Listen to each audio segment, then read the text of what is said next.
You gonna hold that for me? All right, thanks.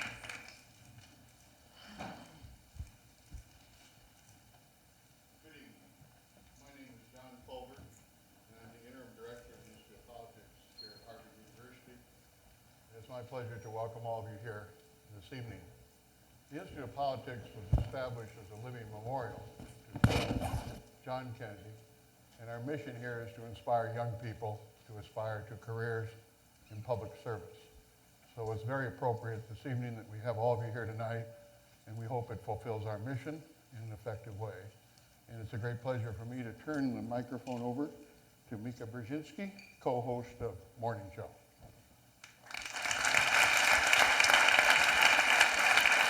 Good evening. I'm going to turn my back to you, gentlemen. Our thanks very much to Senator Culver and to everyone at the John F. Kennedy Jr. Forum for hosting this special evening. Tonight we're going to look beyond Wednesday, beyond the midterms, and hear from three men who are uniquely qualified to talk about a way forward for this country. First, Mayor Michael Bloomberg. No elected official has done more to reach across the partisan divide and build consensus on major issues. He's created thousands of jobs as an entrepreneur and a CEO, and of course as the independent mayor of New York City, a city that has weathered the national recession better than most in the country. And he's done something else that almost never happens in politics. He has endorsed major candidates on both sides of the aisle. And hearing from both sides is the founding principle of Morning Joe, a broadcast that Joe Scarborough fought to create in a sea of shrill voices that sell big. Morning Joe tries to discover a new way forward for this country every day, and Joe has his own unrivaled way of sort of cutting through all the noise out there. What you saw this weekend, for example, at the mall in D.C. is something the former congressman has been talking about for years. And in fact, it is a guiding principle for our conversation every day on the air. Keep calm and carry on. And a person very much part of that conversation every day is Pulitzer Prize winner and historian John Meacham, who will serve as our moderator tonight. So, gentlemen, we begin with a rapid-fire conversation between the three of you, and then we're going to take questions from the audience. Meacham, take it away. Yes, ma'am. Thank you all very much for coming, Mr. Mayor, Congressman. I'm going to read something from a former member of the Harvard faculty, the late Daniel Patrick Moynihan, who said this in 1982. The issue, plainly put, is whether the center will hold in both parties. In 3 decades of government and politics, I have felt myself living in a comprehensible and creative political environment. Of a sudden, I am not certain. Of a sudden, both parties are under attack from extremes. How did we get here? Congressman? Well, a lot of it does have to do with media. We have a lot of different voices out there competing, and John, this is something you and I have talked about. There's actually an economic incentive in certain parts of the media to exaggerate issues, to exaggerate differences. I can tell you over the past 3 years, Mika and I have gone across the country. We've had remote shows. We've gone on book tours, and we've been stunned that actually America's closer together outside of Washington and outside of the chaos of media than I think any time since the 1950s, 1960s. And I know if you turn on TV tonight, or if you look at some blogs, that may be shocking, but we give the same speech across America, the same speech. And I promise you this, and it sounds bizarre, but it is true. We get the same response whether we're speaking to the 92nd Street Y in New York, or whether we're speaking at Regent University, Pat Robertson's University in Virginia. We get the same response whether we're delivering a speech in Maine or in southern Alabama. I'm telling you, there's an understanding among Americans that, what's the phrase you use? That the narcissism of small differences. Freud used it first, but Okay, well, he did not footnote me. a plagiarist in our midst. But there's a lot of money to be made by exaggerating issues. But if you really still believe that there is a huge difference between the Republican Party and the Democratic Party, and that America will be radically different on a Wednesday if John Boehner is Speaker of the House than Nancy Pelosi, then I feel sorry for you because you don't know the realities of Washington. The fact is, it was a Republican president that doubled the national debt. It was a Democratic president who tripled the number of armed forces in Afghanistan. Neither party has the courage to tackle entitlements. Neither party, as far as I've seen, and we talk to leaders every day on our show, the people that run America, have an answer to the fundamental question that's before us. How do we expand our economy? How do we grow this country to be competitive again on the international stage? And so there's just not a huge difference between the parties right now. And I believe we have to figure out a way to move forward as a country and understand that there's got to be a third way, there's got to be a better way. You know, Frank Rich had a good column yesterday talking about, in the end, you regress towards the mean. That it is the party politics of raising money and supporting the traditional groups that support your party, and that's where the leadership takes you. And in any case, when you have this catharsis of bringing in people from way outside, they don't have any power. I mean, the whole legislative process is built on seniority, and these are new people, so I don't care how many there are, they really don't have a lot to say.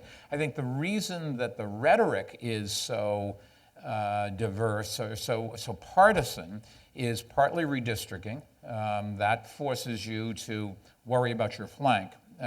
Most people don't have challenges from across the aisle. They've got it from their flank, so the Democrats have to stay further left than they want to, and the Republicans further right. And in fact, it makes it difficult to write legislation because legislation is coming to the center and finding something. You also have the economics of the news business. It's much more sensationalist today because they're under threat. You have the blogs where there is no vetting, no editing, no worry about slander and that sort of thing. That changes the dynamic.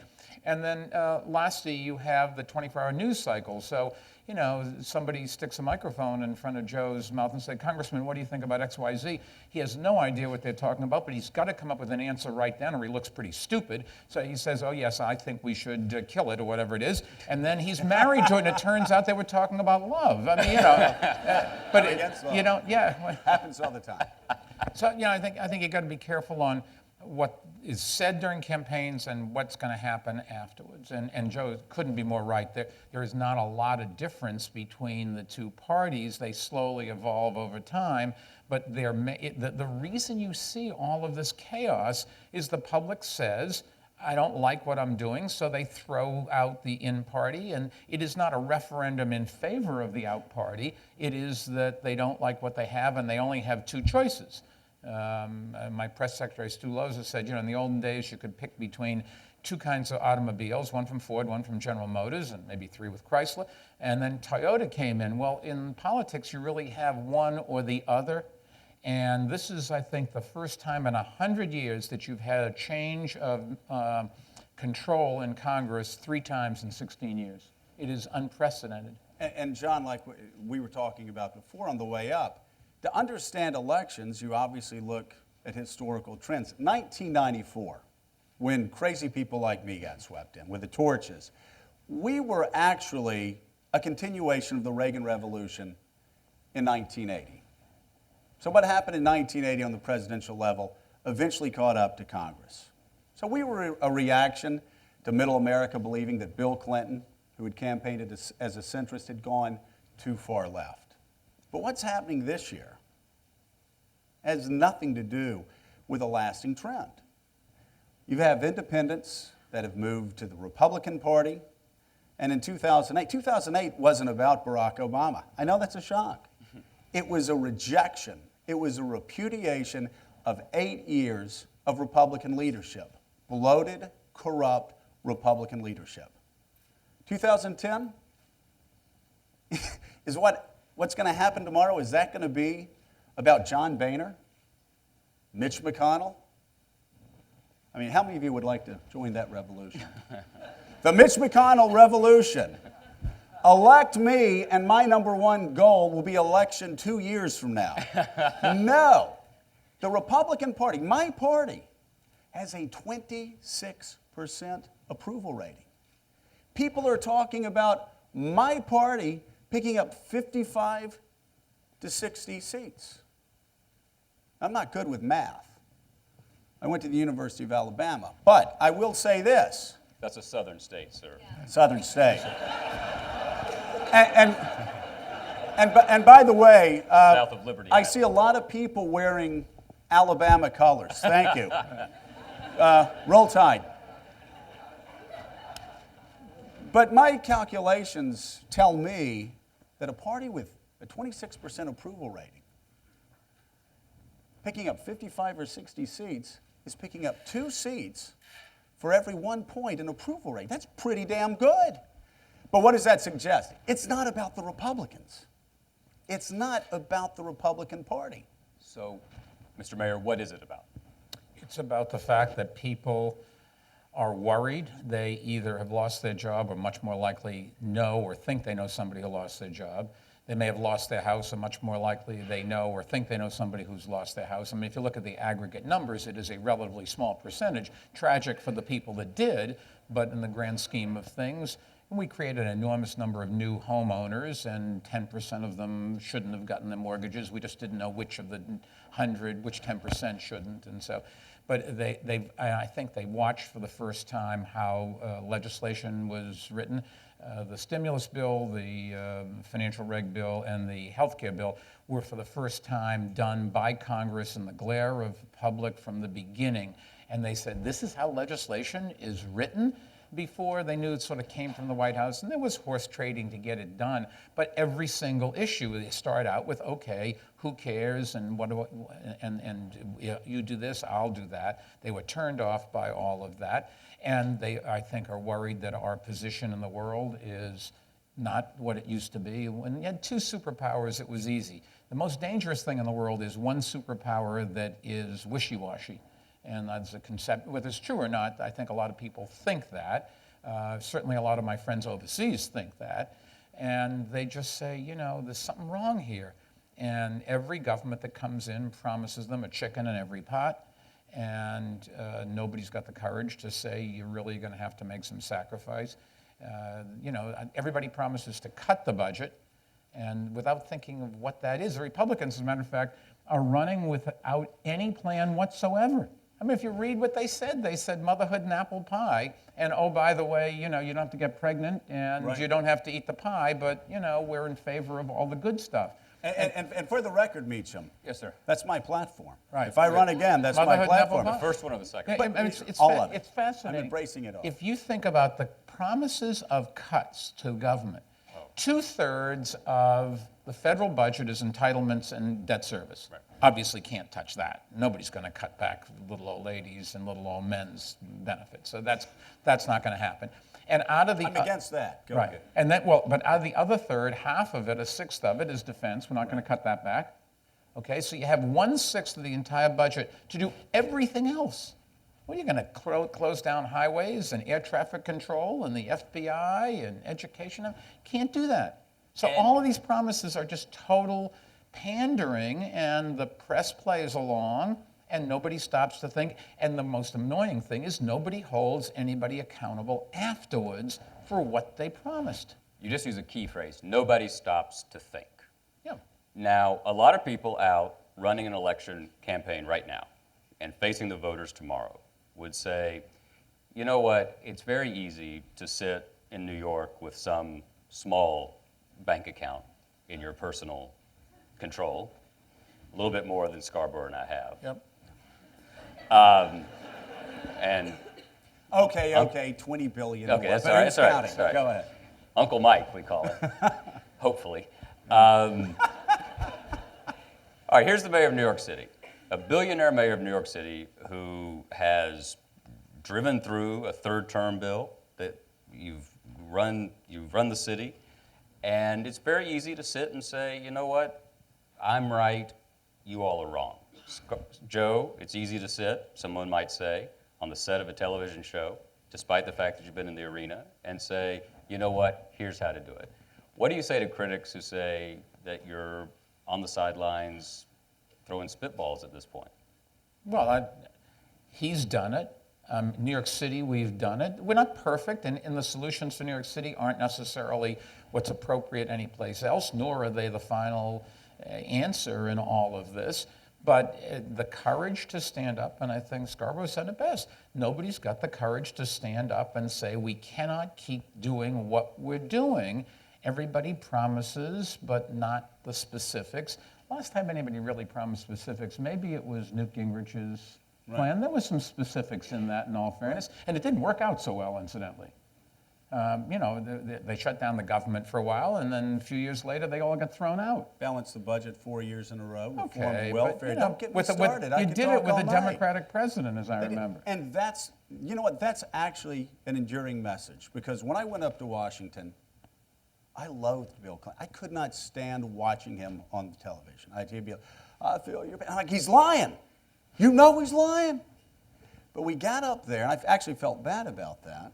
And I remember telling a Clinton staffer, I feel really bad, all this animosity I feel toward the president. And they said, don't worry, he hates you too. But I look back, though, and look what happened in the 1990s. You had a president who loathed a Congress, who loathed a president. We balanced the budget for the first time in a generation. 4 years in a row for the first time since the 1920s. Reformed welfare. Did pretty well in 2 wars. Actually saved Medicare, extended its life for several more years. That was a great message. It's a great message of how Washington could work. But we've somehow forgotten that. I want to say, though, John, there's something much bigger going on, though, right now than what was going on in 94 or 95 or 96. And Americans are sensing this. And I think that's why you're starting to see a rejection of both parties. For the first time, we're in an economic situation that just can't be fixed by adjusting the cycle. We can't have the federal government spending billions of dollars and having the economy come back magically any more than we can cut taxes. We have to have a fundamental reset to restart this economy. But the politicians who are running right now on the national stage don't seem to understand that. There's been, with the stimulus bill, sort of this Keynesian reductionism that suggests that if I spend $1 of federal money, that's going to stimulate the economy. That's just not the reality. Keynes didn't believe that. Yeah. And of course, supply-siders on the other side believe if I cut taxes, I'll create jobs, improve your backswing, reverse mill pattern baldness, and save America. It's not that simple anymore. We have to have a fundamental reset because for the first time since the 1950s, we face a completely new economic reality that's going to require us to think new.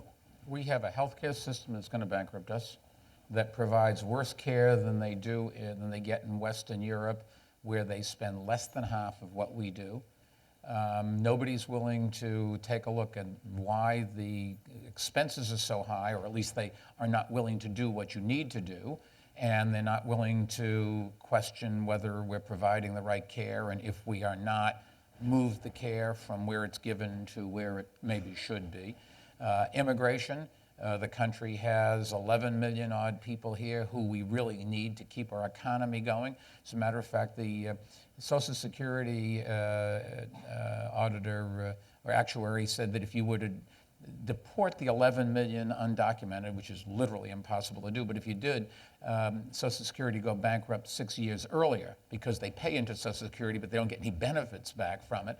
But our whole economy is dependent on immigrants coming into this country, and we're choking it off. We're sending the best and the brightest to go win their Nobel Prizes and start new businesses overseas. Every other country is desperate to get them, and we've gotten into this business of we're unwilling to talk to each other and understand that immigrants are what built this country, and that the only ways we're going to keep growing is with that. We have energy dependence. We complain about al-Qaeda. We're the ones that are funding al-Qaeda. We're sending all our money overseas by buying overseas oil, and this is going to help countries that are funding people who are trying to take away our basic values. We're polluting the air. Forget about 50 years from now in global warming. The air we breathe today and the water we breathe today, every one of these issues, and you get a dozen more, go right down the list. Nobody is willing to stand up and talk to them. They've not been part of the discourse at all. Instead, everybody's yelling and screaming about things that aren't possible to do. So how do we fix it? Well, the first thing you do is we desperately need President Obama to succeed for the next 2 years. He is our president. He was elected by the public, whether you like him or not, whether you agree with his policies. You can try to convince him to change his policies, but the sickness of saying, I hope Obama fails, that's what you're talking about, the country that I live in and my kids are going to live in. My kids, incidentally, one of them went here to the Kennedy School. Thank you very much. Just if you don't like me, that should give me a little more in the voting afterwards. And people are saying we've got to make sure Obama fails. No, you can run against him. You can want to change. That's what democracy is all about. But once somebody is picked, we have to pull together. And in the end, the only ways you're going to get this done is the people have got to say to their elected officials in both parties, I'm not going to take it anymore. You are not working for the common good. You're not working for my future, because all they basically care about is getting elected or reelected, keeping the party in power because it's easier to get reelected. And forget about all of the other arguments of good or bad. They don't seem to care about that. I think it's just so clear again and again and again. They'll say anything, do anything to get reelected. What the mayor, I think, is an extrapolation from what the mayor said, Joe, is that the people have to become a very active fourth branch of government, and in fact pay so much attention to what the votes legislators are casting, that they have to say, if you're not going to cooperate, we're going to throw you out. And not just say we're going to throw you out because we feel like it, which I must say feels to me like what's going on right now. I think, though, also voters have a responsibility to take a closer look at the system, and not just the politicians that they elect, but expand it out. Look at a two-party system that's had a monopoly over American politics for 150 years? A two-party system that I saw when I went to Washington, D.C., demanded complete loyalty. I mean, it's like a mob family. Yeah. You don't get credit for being loyal to the family 95% of the time. And I know this because I wasn't loyal 85% of the time. You're not allowed to go across to the other side. I mean, I did it, but if you do it, you pay a very real price and try to strike compromises. But also, not just look at what's happening in Washington, look at what's happening on your television sets. And look at what's happening on talk radio.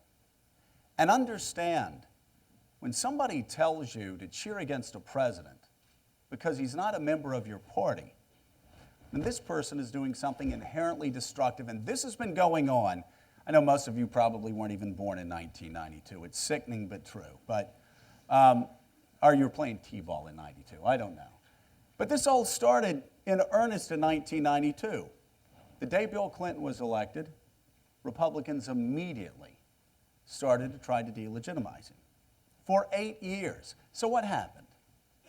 George W. Bush was elected in 2000. And for 8 years, Democrats tried to delegitimize George W. Bush. And then Barack Obama got elected.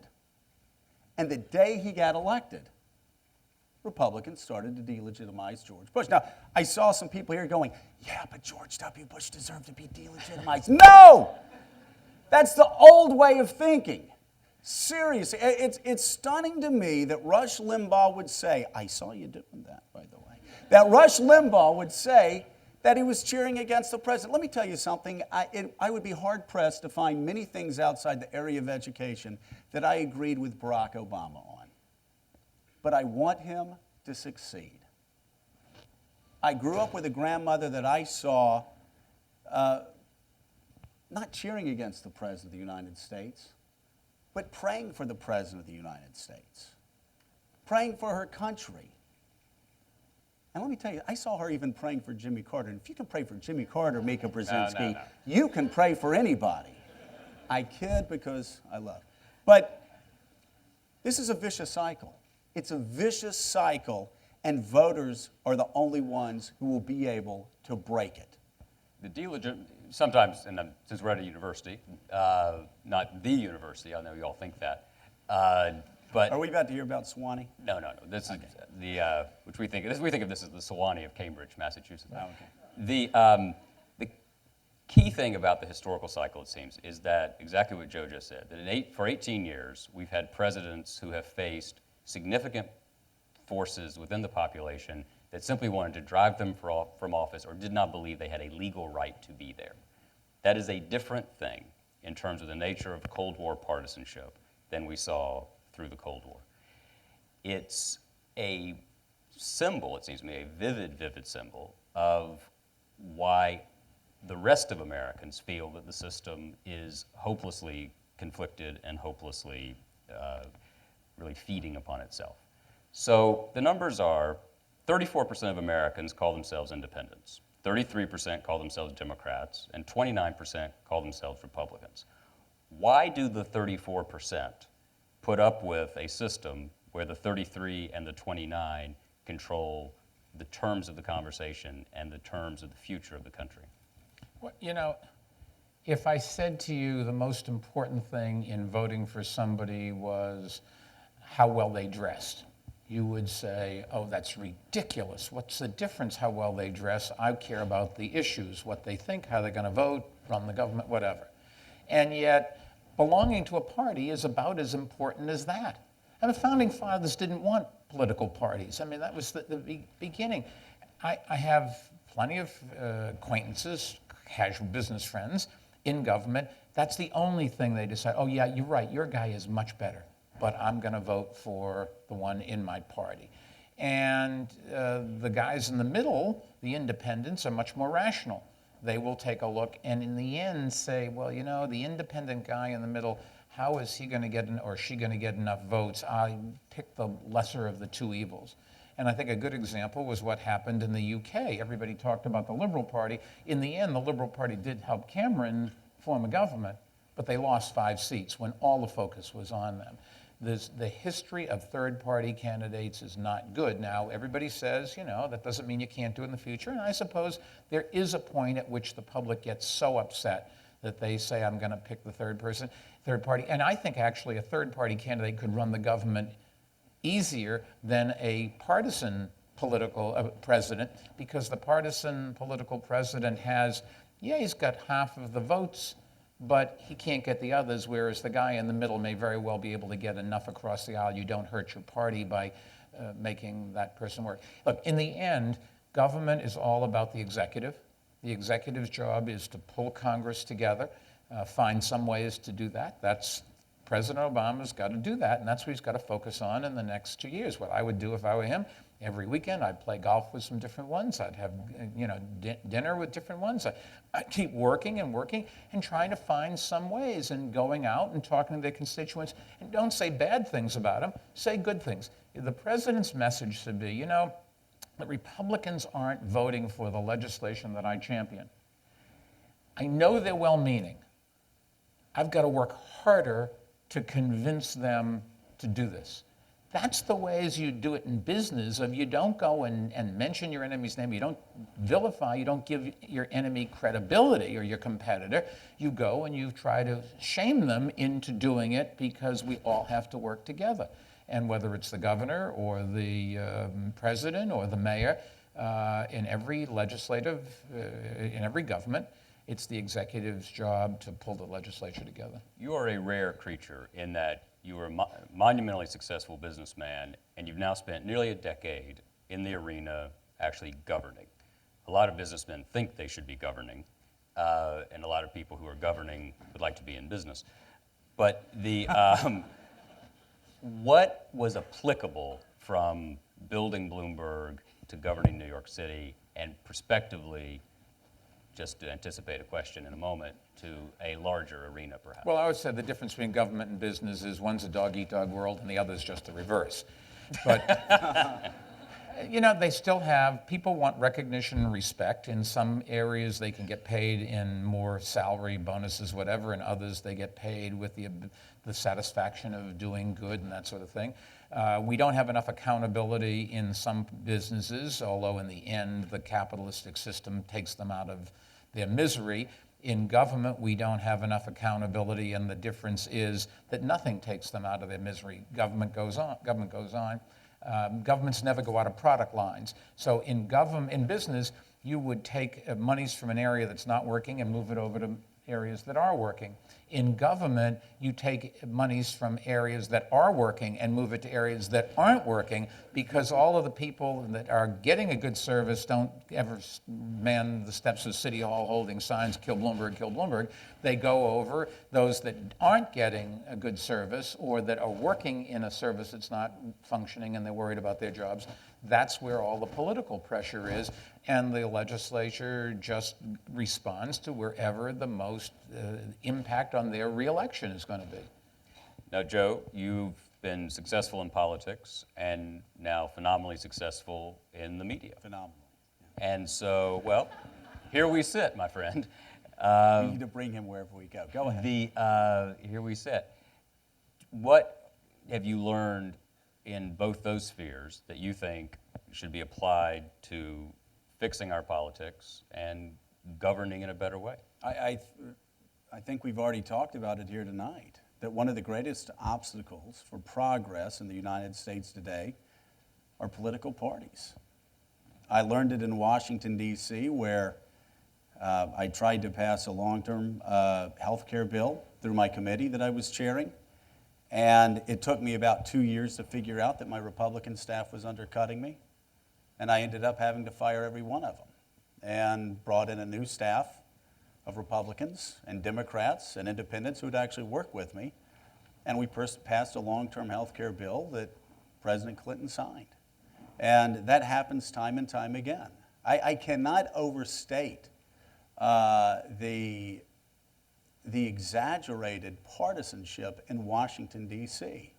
And anybody that's been there for more than 1 or 2 years understands that there's no monopoly of great ideas in one party or the other. Listen, I'm not in the mushy middle. I'm a small government conservative. I border on being a libertarian economically. But at the same time, I understand that my point of view needs to be balanced by somebody who's left of center. That's how the legislative process works best. And we saw it in the media as well. We have people coming on our conversation that we will see on other primetime shows, where they go and yell and scratch and claw. And then they come on our show and we have a conversation. And at the end of the conversation, you can tell that we've made some progress on a point. So I want to follow up also really quickly on what the mayor said about having an independent president, whether it's in 12 or beyond. And it's going to happen. It's going to happen. And it's going to happen because those independents that you say are at 34% will be at 40% 2 years from now. Will be at 50% 4 years from now. All the trend lines are breaking that way. An independent president can be an honest broker in a city that hasn't had an honest broker in a very long time. And you've seen it, we've all seen it. George W. Bush was actually able to operate as he says, a uniter, not a divider, in Texas.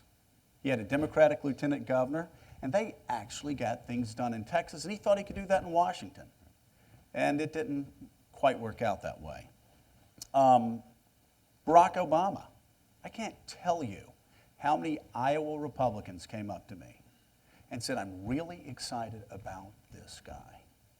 I really believe that he can bring us together. He's got a 41% approval rating in Iowa. All of those Iowa Republicans have turned on him. This is a guy who talked about hope and change. And just a couple of weeks ago, he called Republicans his, quote, enemies. We were talking about this before.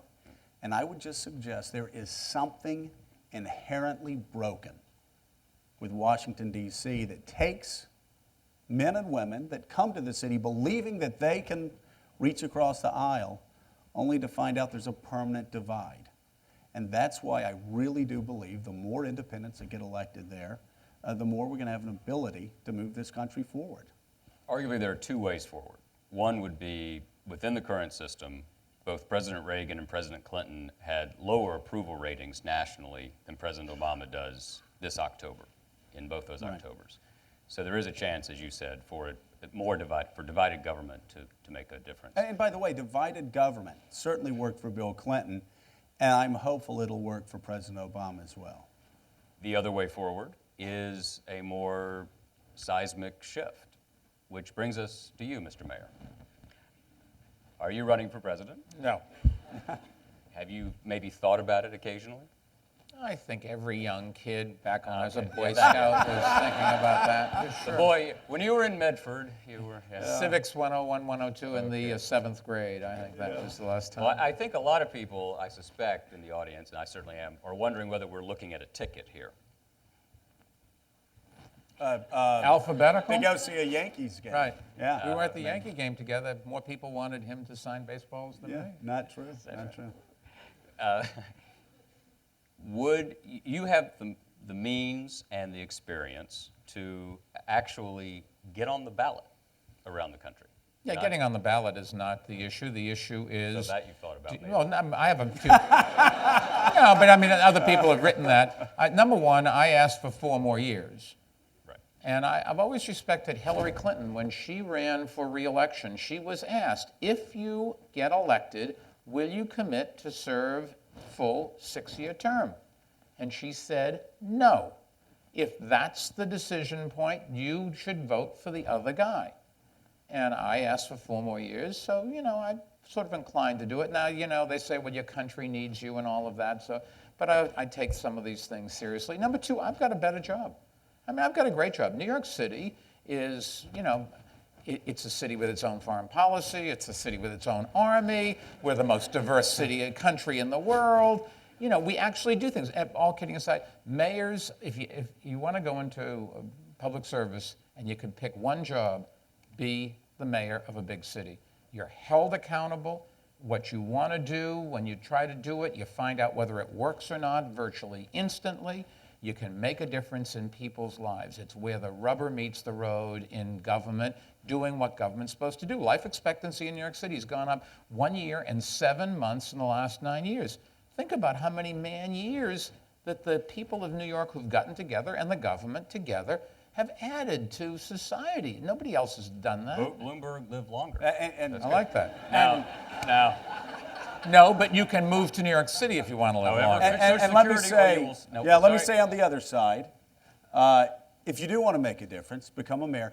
If you just want to get elected and not be held accountable directly, do what I did, go to Congress. It's great. Joe, Yeah, incidentally, no mayor ever goes on, or virtually no mayor ever goes on to, they say higher office. I don't happen to think it's higher, but different office. And the reason is mayors have to be explicit. John Kerry, I think, said, I voted for the war, but not to fund it. I mean, that's almost like saying I'm pro-choice, but not for women. I mean, come on. What are you? And the essence of getting reelected to a legislator is fundamentally, if you go back and listen, read what they said, it was never what you thought. But we're not asking you to That's run. a skill to do that, and I don't have that skill. So But I'm not sorry, asking if you're me. running for the legislature, sir. Yeah, I understand that. But my point is that mayors are already on the record. I'm Right. pro-choice, pro-gay rights, if- anti-gun, pro-immigration, believe in Darwin. That's enough to get you knocked off the ballot and have... I think you can believe in Darwin. I could never figure out what kind of a doctor do you go to if you want one that doesn't believe in science? It's a Southern, where Joe and I come from. Congressman, are you open to running for president as an independent figure or being a vice presidential candidate? I would, if I may have to borrow a couple of $1 billion if you know anybody. Uncle Mike. Yeah, Uncle Mike. He's your uncle Right. now. No, I do believe though that we are at a crossroads, and I think we're all going to have to look long and hard at what we can do to face the challenges ahead of us. And there are so many issues where America's united. The need to balance the budget, the need to reform entitlements. The need to get out of a war that's costing us $2.7 billion a week. The need to rebuild our infrastructure. I think we're coming up on a very historic time, and I'm very happy where I am right now, but you never know what might happen 10, 15 years ago, or 10, 15 years from now, or when my wife lets me get back into politics, which is not now. Which could be, whichever comes first. Whichever comes first. But I want to underline really quickly, though, the fact that, again, I think for the first time in 20 years, there are a set of big ideas that most Americans agree with. And I can't underline this fact enough. I can't underline this fact enough. We used to talk about 80-20 issues when we were in Congress. Hey, how are you going to vote on this? I'm going to vote for it. It's an 80-20 issue, which means 80% of the people like it and 20% don't. Those are pretty good numbers if you're in politics. I can tell you now, wherever I go, and I say, we're going to have to reform our entitlement system. We're not going to throw Granny out in the street, but at the same time, the numbers don't add up. When Social Security started, you had 15 people working for every one person on Social Security. Now we have 3 people working for every one person on Social Security. When the baby boomers, how many baby boomers do we have here? The scourge of humanity, baby boomers. Sorry, Mr. Mayor. By the time the last baby boomer retires, we'll have 2 people working for every one person on Social Security. Those numbers don't add up. It's got nothing to do with ideology. It's got everything to do with math. And speaking of math, the United States of America cannot continue spending $2.7 billion a week in Afghanistan. We are trying to rebuild a country that wasn't even built in the first place. We need that money here. And I don't care what the polls say. These are issues that unify Americans. They want us to rebuild this country. And I think, again, I think you're going to see Americans coming together around 2 or 3 huge issues and politicians having to respond. Yeah, let me ask one thing. You know, it's easy to be depressed. It's easy to find all these faults. Let's not forget that America still is the land of the free and the home of the brave. I mean, this is where people come. Our problem is a lot of people want to come and we won't let them in here. And so maybe we are trying to destroy what everybody else so admires so much. But this is still the country that is a democracy, that has included people in ways no other country ever has. There are plenty of people who need a lot of help, but they're doing better here than they would elsewhere. If we could fix our education system and fix immigration and have a rational dialogue about who's going to get what services and how we're going to pay for it, then the future is better than ever. Now, Mika Brzezinski is going to moderate questions from you all. Oh, weren't the gentlemen good? I got a couple ground rules as we go to the audience. They're Morning Joe ground rules. So first of all, you have to identify yourself. Just a brief question. They can't be as long as Midterms. That's right. Okay? That's right. Short, no speeches. And also, if you see me do this, what does this mean, Joe? Shut up. Yeah. Okay. We'll start with this I see it every gentleman. morning off camera. She's like, All right. You're first. Your name. Hi, I'm Eric Liu, and I'm a junior at Harvard College. I'm also the student chair of the Institute of Politics Survey Committee. Every semester, we release a nationwide poll on political attitudes and opinions of young Americans, so 18 through 29-year-olds. Our past survey, which we just released, talked about how there's been a decline in voting enthusiasm among millennials, and also we saw a lot of partisan divide on issues like we've been talking about. However, there was one issue, the DREAM Act, which would allow illegal immigrants who came into the U.S. as minorities a path to permanent residency. And we found that there was bipartisan support for that, and even among independents. So there was a majority of respondents who approved of the bill, Democrats, independents, and Republicans. So I'm wondering if you had any thoughts on how the DREAM Act or any other issue, how any of these future issues could impact bipartisan support in the next Congress. Thank you. You know, we need comprehensive immigration reform, But the reason that it is so difficult more than anything else is it means two different things. It means family reunification to some people. It means helping our economy to others. And the only ways you're going to get something like the DREAM Act passed is as part of a much bigger bill. We did it in 1986. We just, in typical government fashion, made sure that the law was passed to prohibit certain things, but there was no tools to enforce it, so both sides could have exactly what they want. That's the way government basically works. We're just getting further and further into this deep hole, and it's going to be harder to work our ways out of it. But just because everybody says I'm in favor of the DREAM Act, I don't see it being passed. I don't see it being brought up. Both sides of the aisle, both ends of Pennsylvania Avenue. Immigration is one of those toxic issues. Nobody's willing to stand up and say what we really mean and face the voters and explain to the voters why immigration is good for this country. The elected officials take a poll, immigration is bad, so they lead what I call leading from the back.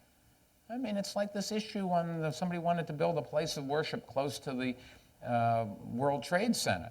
It's a First Amendment right.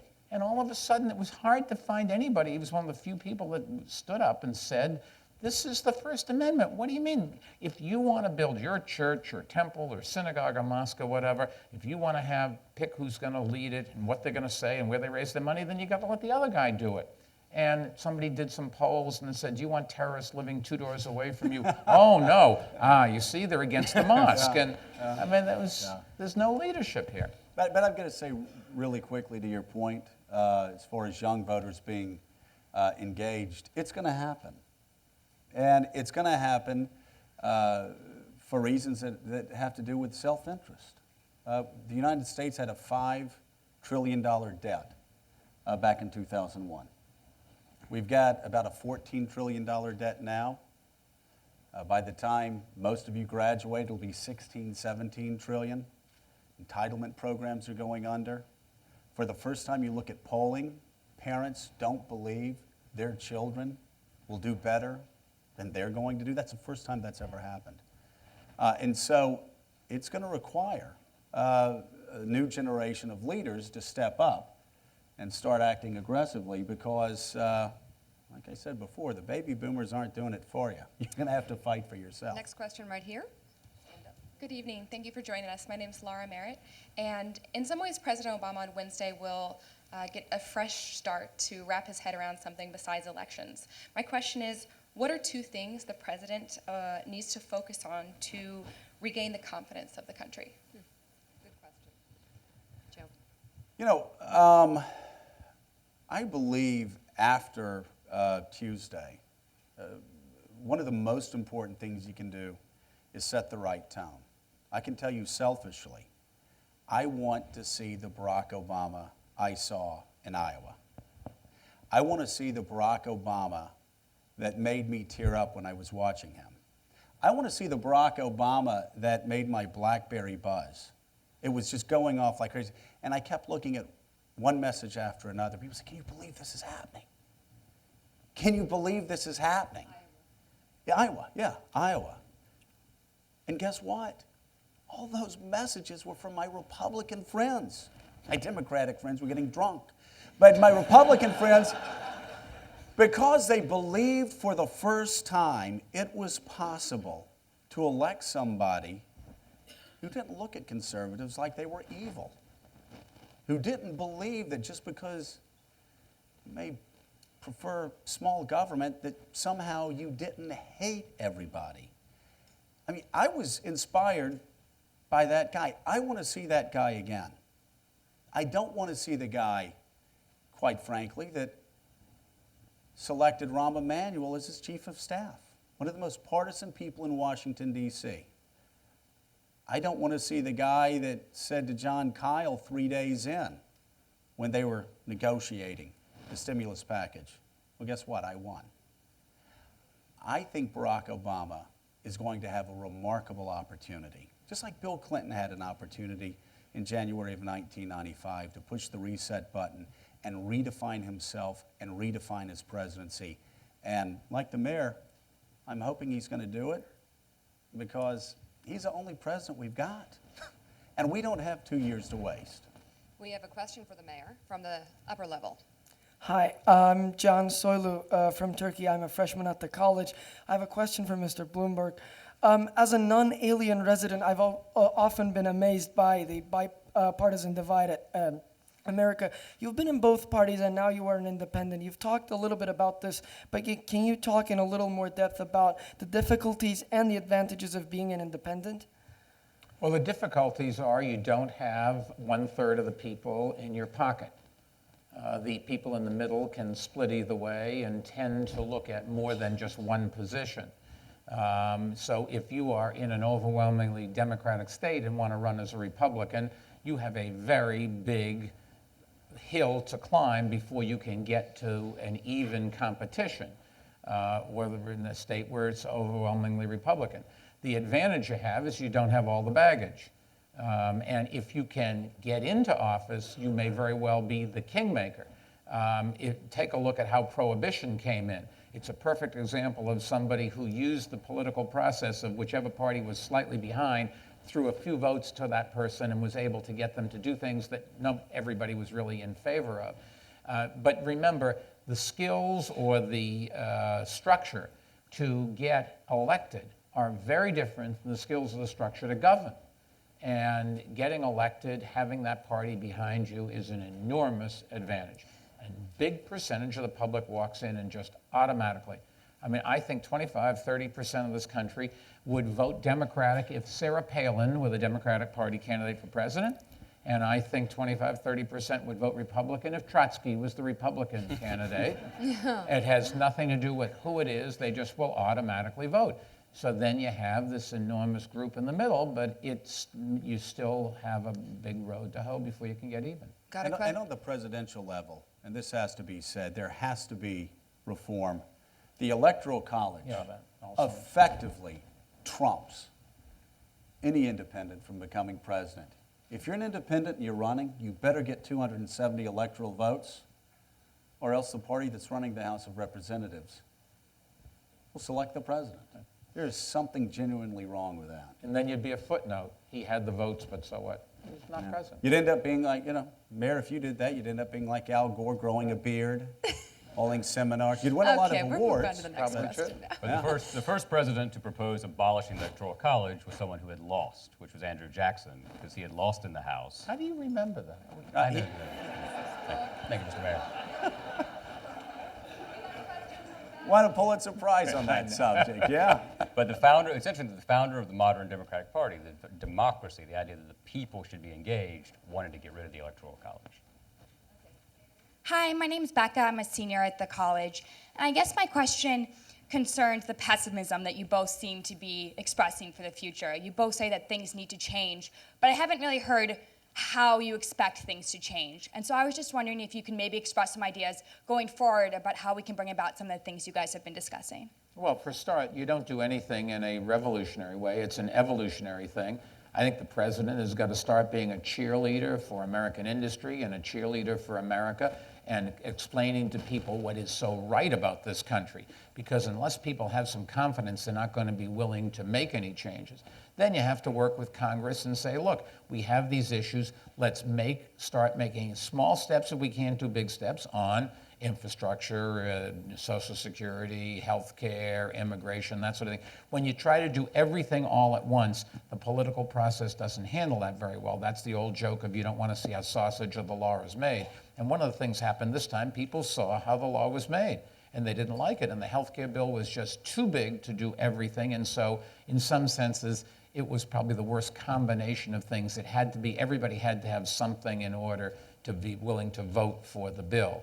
And if you do that, then you just don't ever solve the problems. But we can make changes. You shouldn't be so pessimistic. You do have a future, but we've got to get the public out there and say, look, I don't like this partisanship.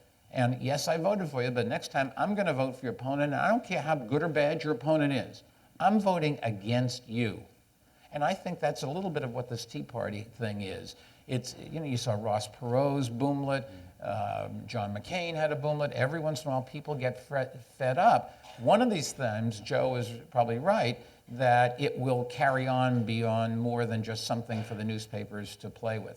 Now, whether the Tea Party this time, they'll elect some candidates, but they'll be junior senators. And the real change here is not a referendum for the Tea Party, not a referendum for the Republican Party. It's an anti-incumbent. Throw the bums out because they haven't done what I liked. And it was 96 was the last time it changed control of the House. Well, it was 94, 94, 06. And 06. I meant 06. You know, we just go back and forth because we only have these two options. Well, and I would say I'm not actually pessimistic at all about where the country's going to go. I'm not pessimistic in the least. But I am pessimistic when it comes to the future of the two political parties. I think they're going to blow apart. I think they're going to be irrelevant in the next 10 years. These are structures that were created a couple of hundred years ago to help organize people in a large, diverse country. An organization's happening online right now, every day, every night. So no, I'm not pessimistic, and I'm not pessimistic economically. I think there are a few very big things we need to do. As the mayor said, we've got to fix entitlements. We've got to figure out a way over time to balance the budget. We've got to grow our economy. We've got to bring our troops home. We've got to focus on rebuilding this country instead of occupying other countries. And public education. And in all fairness to Obama, he and Arnie Duncan really have tried for the first time to put some accountability and some penalties if you don't make it better, or at least rewards if you do make it better. And if we don't fix our public education system, this country does not have the future that it would otherwise have. We've gone of the 30 top countries in the world. We used to be 3, 4, 5 in math and science and comprehension, and we're down in the low 20s, near the bottom. We've done that in 20 years. And by the way, going back to your question, what should the president do? Education reform. Push through that education reform bill. Get Arnie Duncan out there being a champion. He is the best cabinet member the president has. You want a kumbaya moment? You want to see people holding hands and coming together? That is the moment. Education reform. What we've seen the mayor do in the South Bronx, in Brooklyn, in Harlem is nothing short of remarkable. And his ally in that battle is Arnie Duncan and President Obama. That could be a great moment, a great changer. opportunity. We got a couple more questions. One from this lady here. Hi, I'm Lisa King. I'm a mid-career master's candidate here at the Kennedy School. And I have a question for Mayor Bloomberg. You've been such a great advocate for equality and anti-racism, but during the controversy on the collection of state tobacco tax on New York Indian reservations this past August, you said to Governor Patterson, "Get yourself a cowboy hat and a shotgun." And as you know, this comment was perceived as a shocking affront to Native Americans, not only in New York City and state, but nationwide. And knowing your positions on so many issues and having a sense of where you're coming from in your heart, I'd love to understand what your current position is on this statement now. The issue is that an enormous number of cigarettes are sold through Indian reservations against the law, tax-free. Something like $1 billion. New York State loses $1 billion in tax revenues each year. And one of the governors a while ago tried to stop it, and the Indian reservation burnt some tires in the middle of the highway. And the governor walked away from it. And may have been partly a joke, but the intent is to say, look, nobody has the right to break the law. And if you want to burn some tires, fine.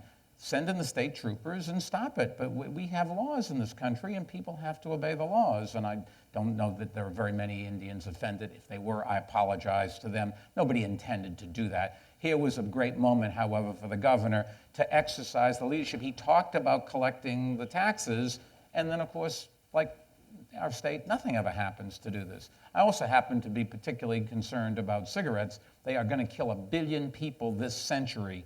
So maybe we can lighten up a little bit and get onto focus here. Stopping this, people smoking in this world would save 1 billion lives this century. Junk food to that. We have a question from the second level here. Hi, I'm Tom. I'm a sophomore in the college, and I'm from Syracuse, New York, and actually that's what my question's about, and sort of the Rust Belt in general, too. So a short preface, Syracuse back about 50 years ago had Carrier Corporation, parts of GM and Chrysler Motor Companies, and made every color GE TV in America. Now none of those industries exist anymore. I was wondering, especially Mr. Mayor and also Congressman Scarborough, what policies, especially Congressman Scarborough, you talked about sustained economic growth for the United States. What policies have to be taken for the United States to once again sort of have a rebirth of industry, especially in old Rust Belt cities that I'll tell you, I lived in upstate New York for 5 years. I lived in Elmira. And my father worked for American LaFrance there. And I can tell you that looking at what's happened in upstate New York over the past 30 years has been nothing short of depressing. I was talking to Bob Riley about 3 or 4 months ago after the state of Alabama pulled in another car company. Like, how are you doing this? Because if I ran Mercedes, nothing against Alabama, I love Alabama, but I would look at upstate New York. I would look at Connecticut. I would look at Rhode Island. I would look at areas that are surrounded by some of the best institutions of learning in the world. And Governor Riley told me, he says, it's very simple. The tax structure in New York State, in Connecticut, and Rhode Island are so prohibitive, and some of the work rules are so prohibitive that they just can't make the money there that would justify the move. That's why the state of Alabama is now building not only Mercedes SUVs, but the C-Class. And it's really not that complicated. My family and I always drive through New England in the spring and summer and sort of explore up and down the coast.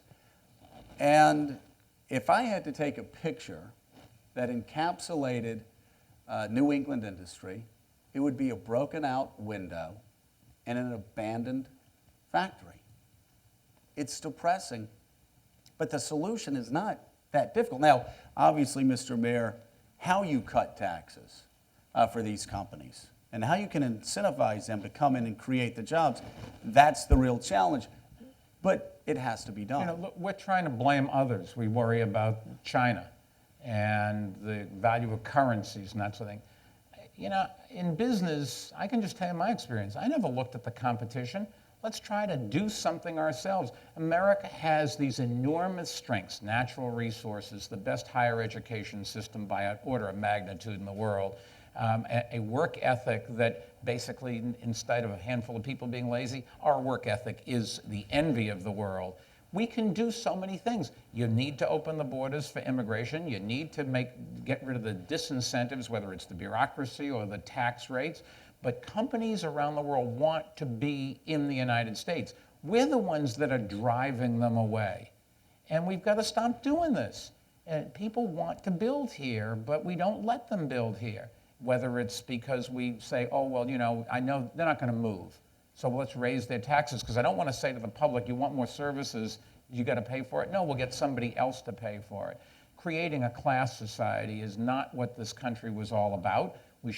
I don't like this business of describing some people as the haves and the have-nots. We all have something, different degrees, and we want to move everybody up. But we don't want to tear anybody down. The future of this country is people coming here, creating jobs, and being able to live the great American dream and be successful. And then hopefully if they make a lot of money, they'll invest that or give it away or do something to help the society that let them have a great life. And what's remarkable about that Alabama story is it was Germans holding protests because they were exporting jobs to America. Because Alabama had tax incentives, they had a good workforce, and they had good workforce rules. Where Mercedes said, well, gee, we could probably make more money if we built our Mercedes C-Class in Alabama than in Bavaria. And sure enough, they are. They've got the most productive factory in the world in the state of Alabama. And if you want to look at Syracuse, too high taxes. We've not invested anything in infrastructure in a very long time. an educational system that certainly is not up to snuff. You've got some great universities around the state, but the public school system is not up to snuff. And the average person doesn't get the kind of education they need. That's why in this country we have this enormous group of unemployed people, and companies are going begging for good employees. The skill sets don't match. That's going to get worse and worse and worse. It used to be our great goal was to get everybody a high school diploma. In New York City, if you want to work for the sanitation department, you have to have a high school diploma. So if you drop out of high school, you can't even work in our sanitation department. They do a great job. They're great. They make a lot of money. They do very well. They really are worth what we pay them. Love to pay them more. Not in the cards at the moment. But these are people who have gotten the education. Now, the next step is only half the people in this country have a high school diploma. When half the people who have high school diplomas go to college, they need remedial work. And today, to enter the middle class, you need a 2-year college degree or arguably even a 4-year college degree. There's no plans to do anything about that. In upstate, we have not, every governor that's come along, every legislature, state, the Senate and the Assembly in New York has promised to fix it, and not one has done anything. Our final question tonight will come from Jeff, who's a first-year Kennedy student. Jeff, take it away. Thank you both for coming, and thank you for your service as well to the country. My question is on the National Commission on Fiscal Responsibility and Reform. Can we expect to see some recommendations coming out of this that may give some type of framework for a grand bargain on fiscal policy, the likes of which you've been discussing all night? Well, I hope so. You don't know what's going to happen, but I can tell you this. If we have divided government after tomorrow, we will be far more likely to have that grand bargain than if not. And I'll tell you why. And I always said, so many things about the way Washington works is counterintuitive, but I always explain to people that the deficit would have been much lower if Al Gore had been elected and had a Republican Congress, or George W. Bush had been elected with a Democratic Congress. Because I can tell you with Bill Clinton and a Republican Congress that were fighting each other, that didn't like each other, only the good ideas got funded. Because if Bill Clinton put an idea out there that was a waste of money, it would be like 20 Republican congressmen that set their hair on fire, they'd get the Glenn Beck chalkboard, and then they would talk about how he was wasting money. And if we came up with a bad idea, then Bill Clinton would hold a press conference and say, Republicans are trying to throw Granny in the streets. And we'd be like, he's lying, but the people. So only the strong ideas survived. That's why I'm actually hopeful that Mitch McConnell didn't mean what Mitch McConnell said, which is elect me and I will work to make sure Obama doesn't get reelected. I think we've got opportunities. And I know firsthand that the president and the people around him understand that Social Security has to be fixed, that Medicare has to be fixed. In fact, the president, to his credit, tried to bring it up in February of 2009, and Nancy Pelosi said no, it's off the table. I'm hopeful. As far as specifics, it's going to be ugly. There's no doubt about it. Cutting entitlements is never easy, but we're going to have to reduce the rate of pay. And maybe you start with people that are 50 and younger and say you don't get Social Security until you're 70. There's going to be means testing. The wealthy are going to pay more when it comes to entitlement programs. That's not ideology. As a small government Republican, I hate that idea, but it's going to happen. And guess what? We're going to have to cut the Pentagon budget. We're going to have to stop wasting $2.7 billion a week on an endless war in Afghanistan. There are ways to pay down this deficit. It may take 10 years. It may take 12 years. I just want them to set a goal. And Mika will tell you, we always ask people that come on our show, when can you balance the budget? Well, 7 years? When are you going to cut? 10 years? 15. Give me a year. Give me 20 years and show me how you get there.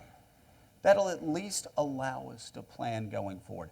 So, am I hopeful? I actually am. I am, believe it or not. I sound like the Grim Reaper here, Becca. I'm very hopeful. I think good things are going to happen, but it's not going to be easy. And it's going to require people sort of, move apart and put the partisanship behind Senator them. Senator Simpson and Erskine Bowles are smart guys, and they've got some others with them.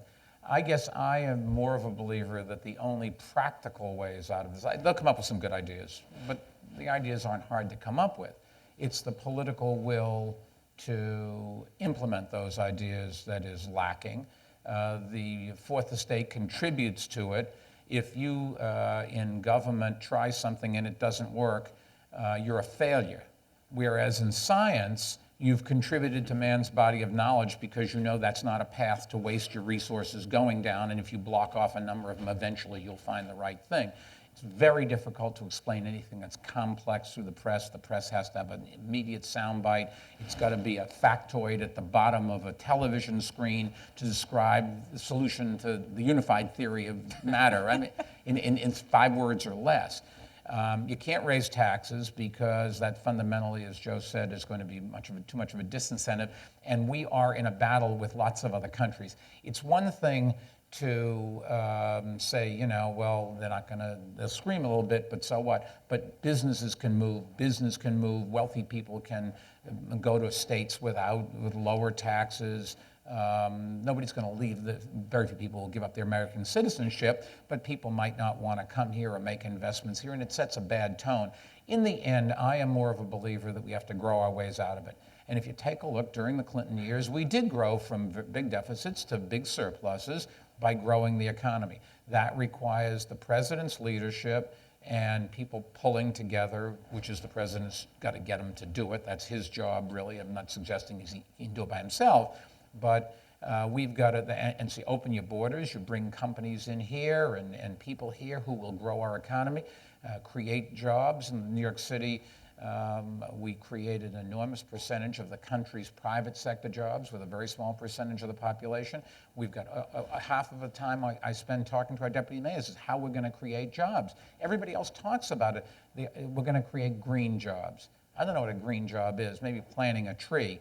But windmills, you know, I'm going to be in China later this week, and I'm going to go to a place to see where they build turbines. The big blades for it. We go and if you're going to put in solar panels, that's local 3 electricians that are going to install those solar panels incidentally, and they could use the work. So we're not going to give new people's jobs. Same thing if we're going to upgrade your boiler and that sort of thing. The thing is to create green jobs. The skill sets that we need, that the people who are unemployed don't match anymore. But you've got to go and find ways to expand small businesses, to employ those people, to bring the best and the brightest from around the world so the next technologies are developed here, and then grow your ways out of it. And the best I think you could do is hold the cost down. Joe's point about the war, at some point, the war will stop. Will we find something else to spend money? The military is going to need big expenditures to rebuild. And incidentally, most of the military programs are make-work things. It's not an accident that an aircraft carrier is built mostly in landlocked states. This is the ways you get everybody to come on board. There's a piece that's built in this state, and a piece that's built in that state, and a piece that's built in the next state, and they all get assembled maybe by the water. But that's the ways the Air Force says they don't want any more C-17s. Congress is forcing them to build C-17s. Why? We don't need this airplane. But it's the politics that make the cuts very difficult. And that's why when Mika and Joe say, well, Congressman or Senator, when are you going to cut? I'll get back to you on that. And then nobody wants to go on the record as to what they would really do. That's why you have an independent commission. But if the independent commission had the ability to say, we'll come up with ideas and we have the power legally to implement them, you get a very different result. That's not what this commission is there for. To use Senator Moynihan's phrase, we hope this conversation, and I think it has, will lead to a more creative and comprehensive political environment. Congressman, Mr. Mayor, thank you. Thank you. Thank you. Thank you very much. Thanks a lot.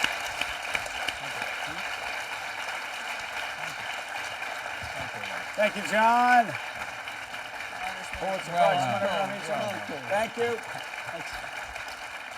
You gonna go this way? Which way are we going out? How many independents does it take? All right. Thank you.